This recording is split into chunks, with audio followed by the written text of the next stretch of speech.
Welcome everybody to our first public roundtable where you've got 3 or 4 of Cyrator analysts here, and we are going to talk about a couple narratives in the space and a couple things we're doing personally. And hopefully you guys will enjoy this. It's only going to be about a 30-minute format from here on out, so we'll try to be as concise as we can.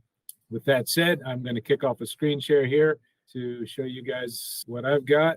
And I like to start with this screenshot because this is visualized exactly what we hope everybody will realize about our platform is that you can find the next big thing on Cyrator.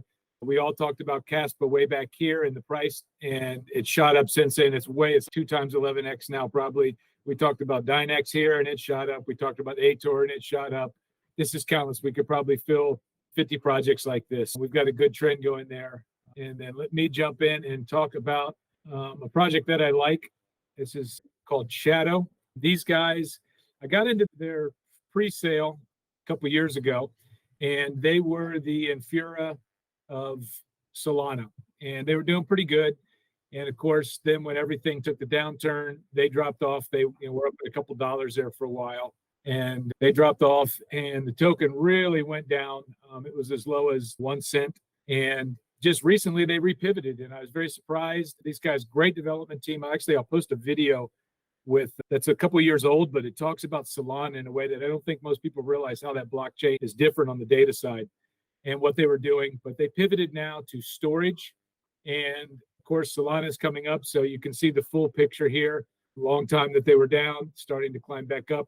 You look at the 90-day picture on this, they're starting to come alive. People are realizing it. This has a lot to do with Solana coming alive. So this is one project that I really like. The token is SHDW.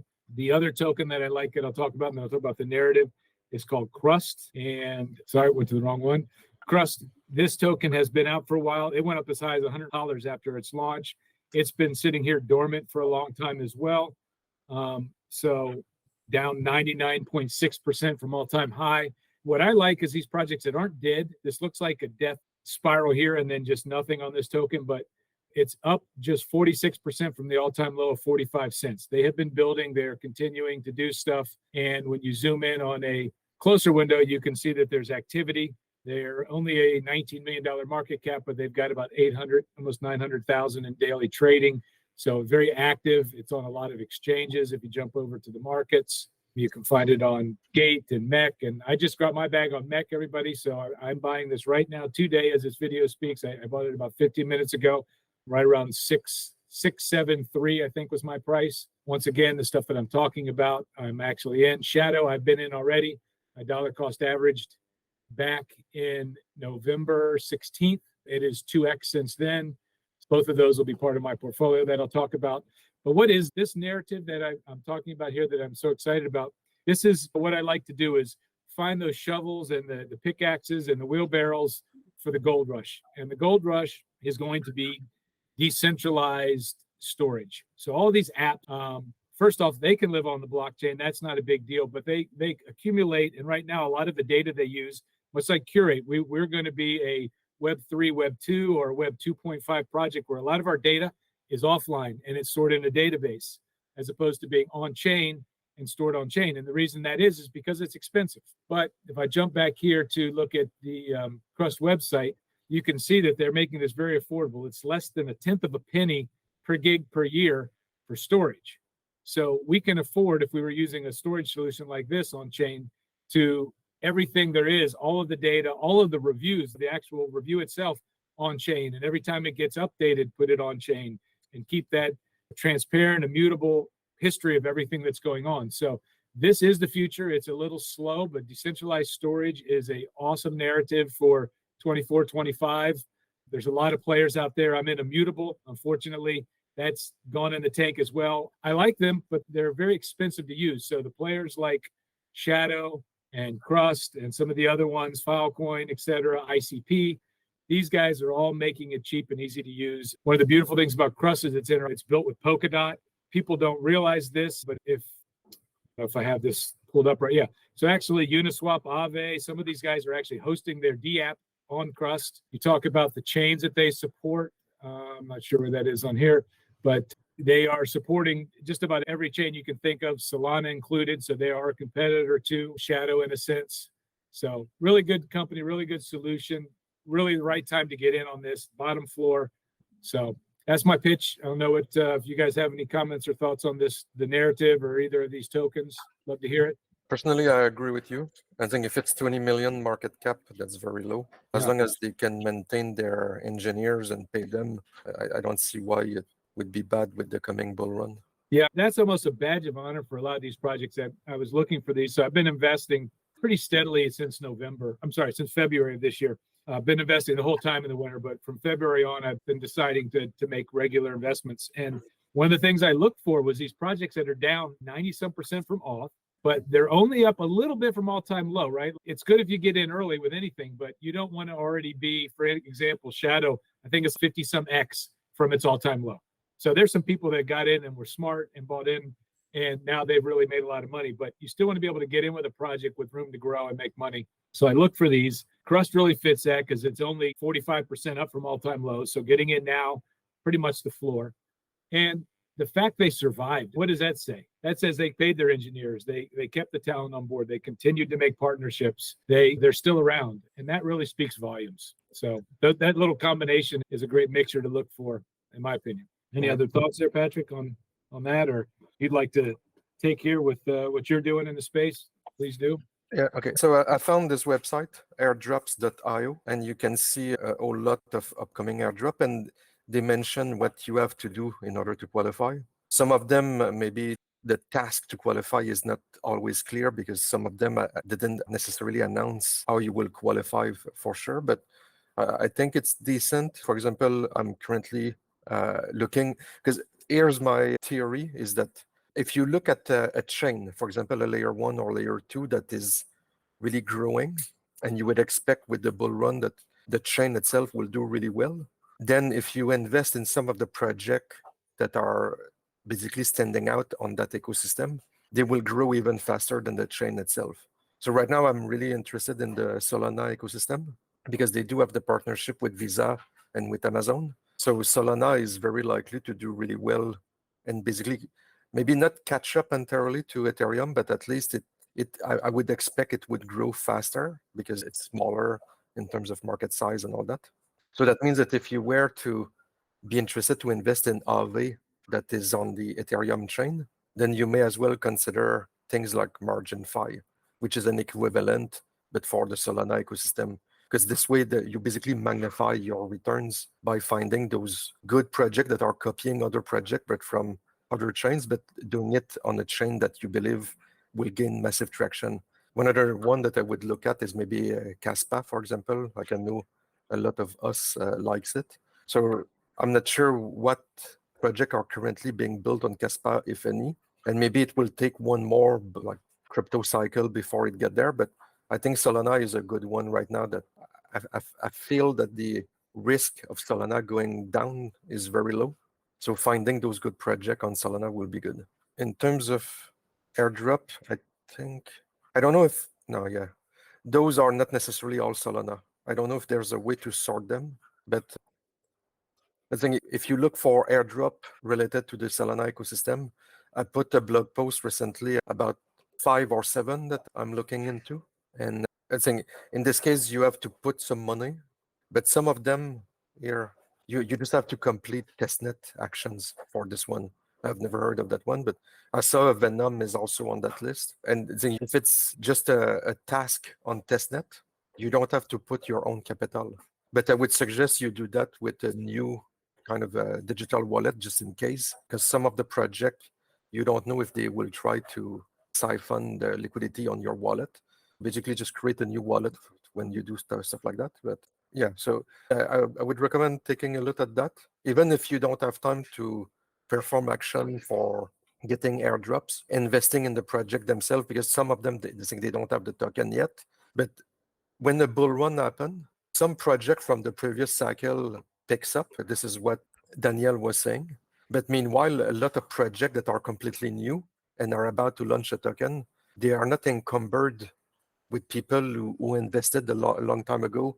They invested maybe at the peak, and as soon as they recover some money, will sell. So there's not that necessarily that selling pressure at the moment. So a lot of those new projects that come out this bull cycle will scale a lot more rapidly. So that's why it's hard to deploy your capital just yet. Just keep track of the project. And then if you don't qualify for enough airdrop, you can just maybe buy into them if you really like them. Maybe not on the first day that they launch, but maybe before the bull cycle really kicks in, basically. You have a question? Yeah, I You just want raised to your make a hand. comment.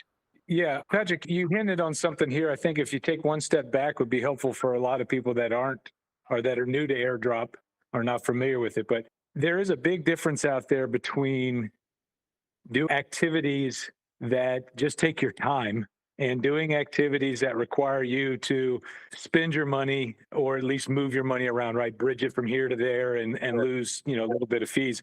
Could you elaborate on that a little bit and which ones you're involved with and the risk reward maybe associated with those two different ones? Yes, I'll reshare my screen on a different application. Just 1 second. That's saying, so margin 5, for example, hold on, I'll just try to enter screen. So the process I use in this is that I bought some Solana and then I went into staking it on Jito, and so I accumulate point. So when I staked on Jito, it's a Lido, but on the Solana ecosystem. This one, that means that you're collecting, you locked your Solana token, but then you get all token that are liquid, and then you can go and stake them or on margin 5, for example. And that gives me more point, basically.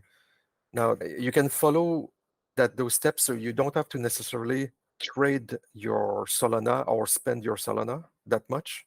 You can just take your Solana, then you keep that Solana, and then you trade with the Jito Soul in that case. And you can do it on Jupiter Exchange, because those guys, they have, I think, 3 phases of airdrop that are coming. One that is, I think, too late to qualify for, and you need to make about $1,000 of transaction. So what I did is I took my Jito Soul that I staked on Jito, and then I traded it back to Sol, and then I swapped it back and forth a few times to reach that $1,000 trading volume in order to qualify for the airdrop.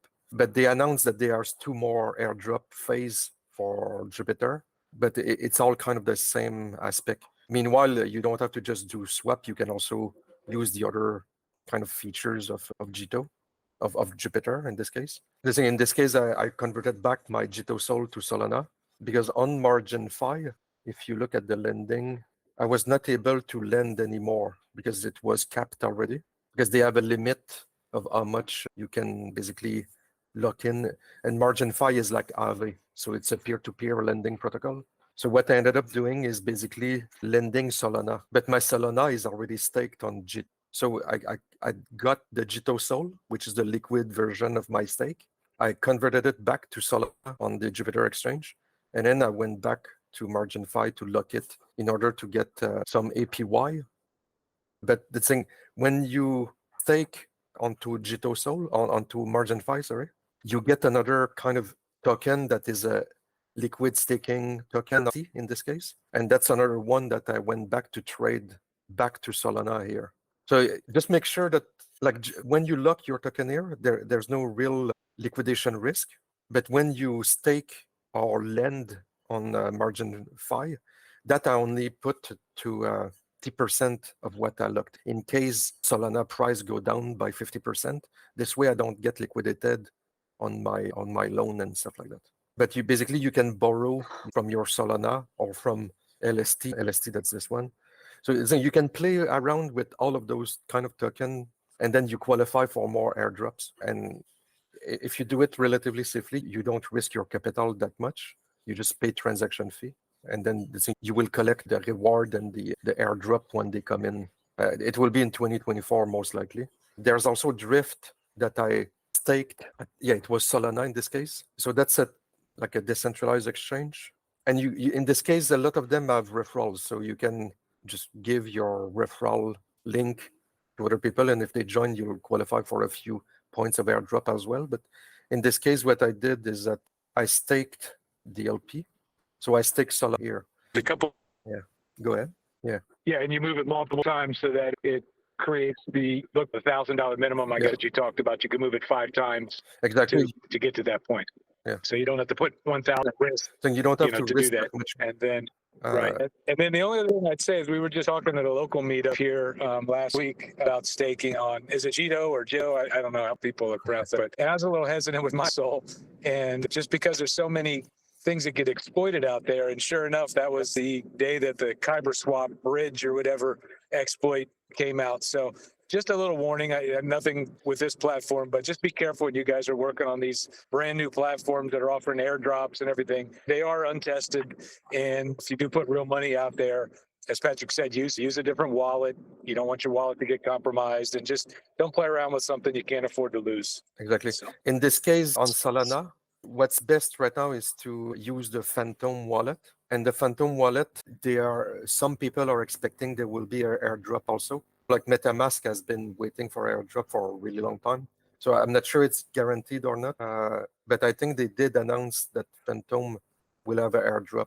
So you just have to deposit some money into that brand new digital wallet, and then you can access all of those things to qualify for airdrops. so thank you for sharing all that very detailed information. Obviously, it can get very complex. I guess you have a couple blogs out there we can reference. Yeah, I did put one, and I made a copy, I believe, on Cyrator, so it should be there. Meanwhile, one last thing that to mention is that on Drift, like yield farming, where you lock some tokens to collect transaction fee. In this case, you can put leverage on top of it. I'm not sure how that works, and I'm sure that makes it a bit more risky. Right now, I'm losing $3 on my stake of 26. But the point is that it's interesting to see that you can have yield farming with leverage. I've never seen that before, so that's interesting. And I think the 30-day return right Quick now. way to get liquidated, right? Oh my gosh. Yeah, but in this case, if I get liquidated for $26, I don't mind that much. Meanwhile, hopefully, I can still qualify for the airdrop. I think in their case, they haven't announced how much points I'm collecting and all that stuff. Yeah, that's Well, license not that expensive, I guess. That's true. yeah. So, all right. Thank you for sharing. Ray, did you want to talk about what you're doing in the airdrop space? Yeah, sure. So there was one on my Twitter is called Ray _on. It's called Portal Coin.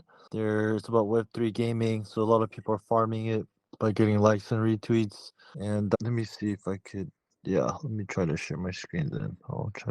Can you see my screen? Or okay. Yeah, so on my Twitter here, I'm farming for this airdrop called Portal. It's called Portal Coin, and they reward you based on your reposts and likes.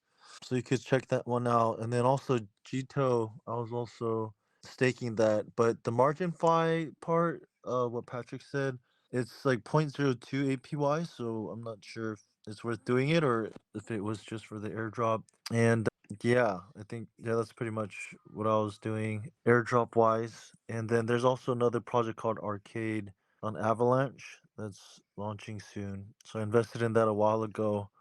They're gonna release tokens, so Arcade to Earn. Let me show you what it is. It's this one, Arcade to Earn. So there's just a bunch of projects I repost. I'm going to Taiwan for Taipei Blockchain Week as well. I don't know if anyone is going to conferences. And that's about it. Yeah. That social one, Portal, sounds pretty interesting. So you're farming points for your social activity?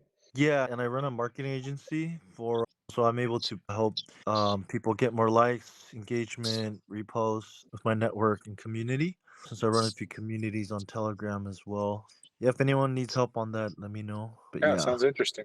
you could message me as well if interested. All right. Thank you for sharing. Anybody else? Anybody? You don't have to be an analyst. So anybody from the public here got something they want to share or talk about, you can jump in. But maybe one thing I would just mention, Raymond, what you said about margin fi, that the APY is too low to be worth it. That's true for the lending, but at the same time, that means the borrowing rate is pretty low as well. So for me, what I do sometimes when I know that there's an upcoming bull run is that I lock or I buy, let's say, Ethereum or whatever token that I believe will go up. I borrow against it, and then I trade the money that I borrowed. But I make sure that the price of what I borrow can go down like a major chunk, at least 50%. This way, I don't get liquidated on my collateral, but then I can use some of the money to trade on the more risky stuff. And I think when the borrowing rate is low, then it barely costs anything. And on Aave, you don't have to pay back the capital. You just pay the interest rate, and you can maintain your loan indefinitely. I'm even considering doing that to buy real estate. So if you look up a bunch of Bitcoin or Ethereum or even Solana, yeah, you take a loan that is less than 50% of the collateral value, and then you can buy real estate. This way, you don't sell your collateral before the bull run really kicks in. So it's something to consider. I use Aave quite a bit for that stuff. That's a very interesting point and a topic I think we probably maybe pick up next week, because I don't think people are aware of how powerful that is. I know a lot of people that borrow against their assets instead of selling them because there's no tax implication. So you're doing it to actually make future investments, which is very smart. So it's almost like compounding your purchases, really. Buy a little Ethereum, borrow a little bit against it, buy something else, and it goes up. And if you really maximized your revenue potential. So very interesting. If anybody else has something to share or continue on this point? Last thing is just be careful to make sure you pay back your loan before the next bull run finish. By mid 2025, I will pay back all the loan to make sure I'm not at risk from another collapse. Yeah, absolutely. And 50% is a nice safe figure, but we've all seen stuff drop by more than 50%. So yeah, be careful if you're doing this as the market heats up and you think it's going to stay hot. You never know what'll happen. All right. If anybody else wants to share, just raise your hand or jump in. Otherwise, I think we'll call it here for our roundtable. Thank you, everybody, for showing up and listening. We'll probably catch you guys next week with our next one. So yeah, thank you guys.